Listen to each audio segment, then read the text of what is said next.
Yep. Finally a hometown victory for Chase Elliott. He did it. He done did it. And let me say something real quick. Sorry for my review that I sounded a little bit too vitriolic, especially when this was a Chase Elliott win. It's just, wow. Whenever I am in absolute need of an emotional victory, I just, it just tends to end up in controversy instead of very emotionally tear-jerking, and it just kind of disappoints me whenever it ends up like this. That's all. It wasn't really anything personal. So, if you guys been wondering, yes, I've been okay. A-okay. It's just, last week has been a little bit, just has not been the most cheerful or felicitous that I've ever experienced in my life. And, it was in need of a Chase Elliott victory. Finally, he got one at his home, no less, in Atlanta. And, he finally got it. This may not be my ideal Atlanta Motor Speedway, especially when this is my second favorite intermediate, but he nevertheless finally got through. Finally got through at an Atlanta Motor Speedway. It was really hard hearing the news break about my grandfather, but I always counted on Hendrick Motorsports to muster up a victory whenever its fans really need it. But of course, it doesn't make it any easier whenever it ends in controversy. I am phasing a little bit because I didn't really get much sleep last night. Kyle Larson and Chase Elliott had a tangle, which kinda really disappointed me, because considering what you're seeing on my shirt right now, I love both the dudes. I really hated to see them. It just felt like 2010 Jeff Gordon and Jimmie Johnson all over again.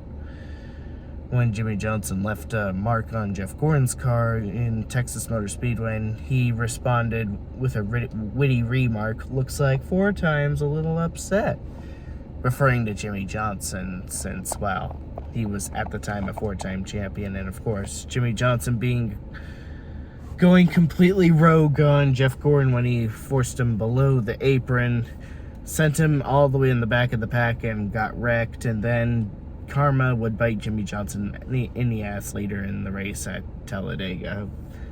This may seem irrelevant to what's going on with Chase Elliott, but I'm mentioning this for a reason, because it just sometimes feels like, things never change. And it does kind of bum me out to see 2 guys I really like on the same team that I root for having a tangle. They may not be having a tangle right now, but Chase Elliott's rightful block does kind of tie this in. So,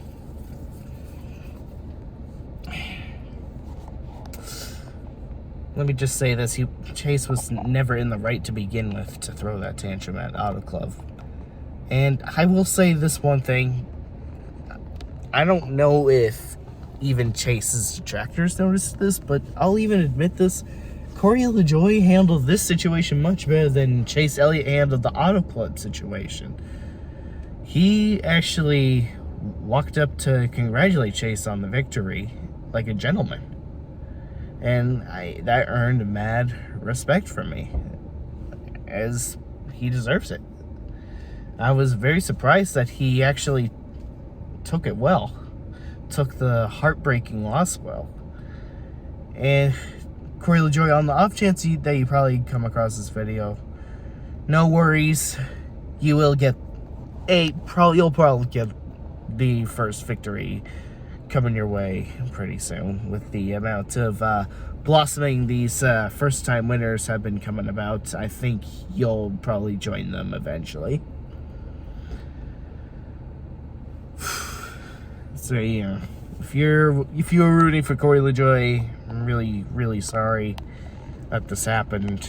I'm sorry that this had to end in controversy. It just never is this easy. Never is this negotiable whenever ridiculous stuff like this happens.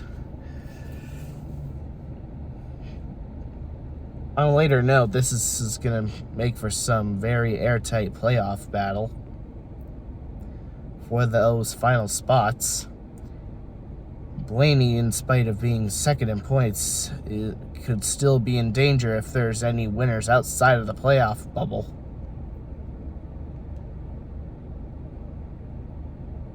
I'd like to see more than 16 winners before freaking Darlington, just to see how absolutely broken this playoff system really is.